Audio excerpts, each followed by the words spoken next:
if your situation was really that bad and your odds for financial freedom is 1 in 8,000, would you enter into a particular game to live and be free? Or death is better than the current situation? This book was quite challenging in a few ways.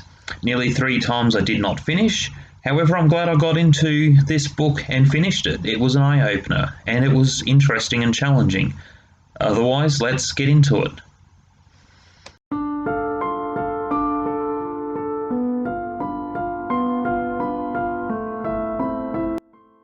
To start things off, please forgive me if I'm wrong on certain names.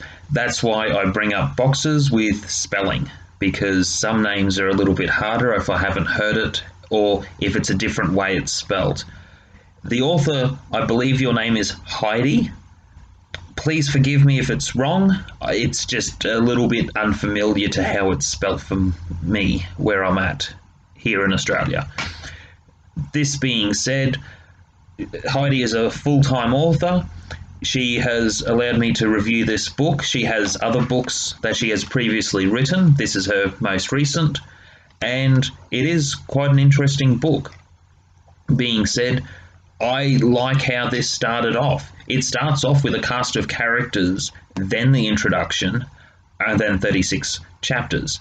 Starting off with a cast of characters was good. It wasn't info dumping, and it also was a reference tool to go back to that you didn't really need to reference back to, and it was also a part to help the story to be foretold without major spoilers. This particular, just pulling up the screen here, this particular part was well done. As you can see, there's coloured names here. That was a way of dividing particular factions that are overseeing the game. It was easy to follow. Characters are numbered because they're in the game, participating as one of the 8,000 people to either live or die. In this particular game, die. Now, that was handy to allow the story and the main plot to keep moving forward without being too invested into names of characters that are just about to die anyway. As it goes through different stages, the numbers are decreased, and the way that it's done, it was well storyboarded to be easy to follow and without error. I was trying to find error in that, and I could not find error because this author is well experienced as a full-time author. And that's the beginning of the story. Just extremely good. How a cast of characters was a good way to open the book. Chapter 1 begins with Alessandra.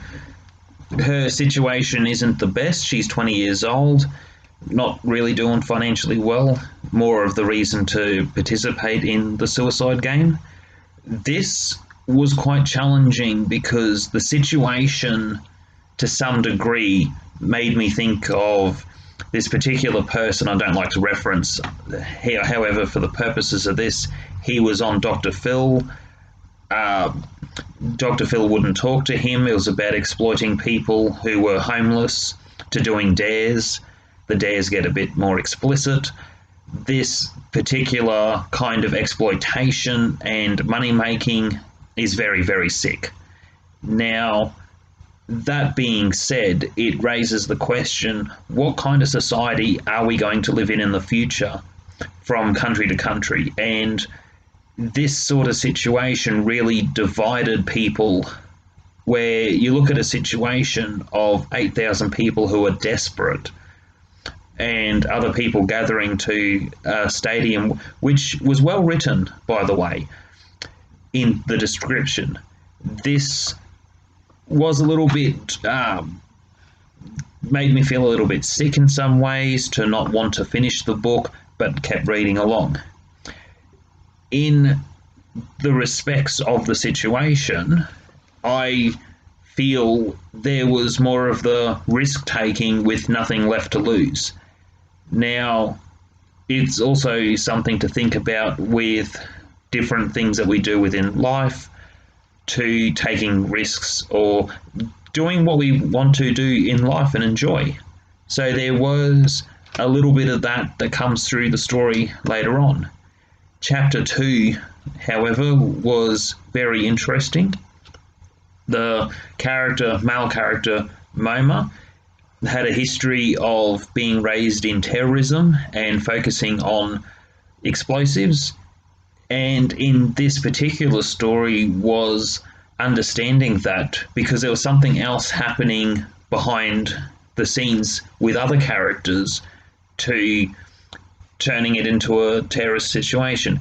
Now, this particular character, there's a chapter that's referenced in disabling bombs that terrorists have set up as a way of anti-terrorism.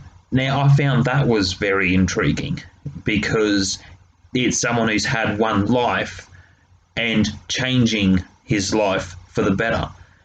Now, it was really well written to keep a nice fast pace. It went between a few other characters. As far as opening up in the game goes, it kept a nice flow. Through the story, there are a lot of things that are going on, so there is potential to draw away from the suicide game without it being repetitive.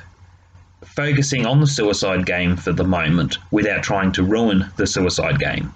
There's a particular part where people are in particular groups of numbers to thinning out the numbers, where they all have particular boots and gloves connected with wire, and they're going to jump. If someone's not going to jump from a particular height, they're going to fall anyway. This particular part of the story was a way of thinning out numbers as forced. This was a little bit gut-wrenching. Wasn't so much about that part of the game where they're pushed to jump.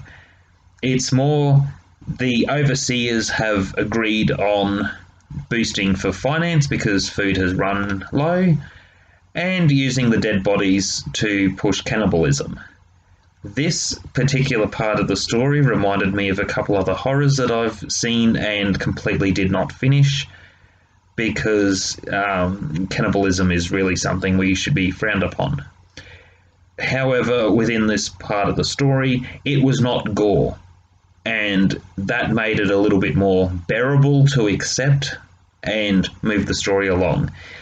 The particular psychopathic attitudes of some people kind of make you not want to participate in the game altogether, and for good reason. As previously mentioning, with desperation, some people are quite desperate in a lot of situations, and yeah, this particular part, when I was reading the end of this chapter, I was on my break at work, reading through, and just about in the moment needing to spew and try not to regurgitate. So, all being said, yes, it did make me quite queasy. Yes, it could have been much worse. The situation was not completely gory. That is where one of the differences between myself as an author and HAIDI, she has pushed certain boundaries to publishing some really good books, and that is the big difference between her as an author and myself as an author part-time. That being said, extremely well done. But yeah, I still had a little bit of a time to try to work through that. In conclusion, this is a well-written book. It has a good resolution, a good climax. It is well written. The book keeps you intrigued at certain points where you think it's feeling a little bit repetitious. It still has a flow to keep going. The whole book has a good flow, and you don't get lost reading this story. The premise, how this author has written the setting, brilliant. I found you don't get lost while reading this particular book, even at points of jumping between characters and other characters with their agenda. That all being said, I rate this book 5 out of 5. If you like Hunger Games or anything similar, this book may be for you.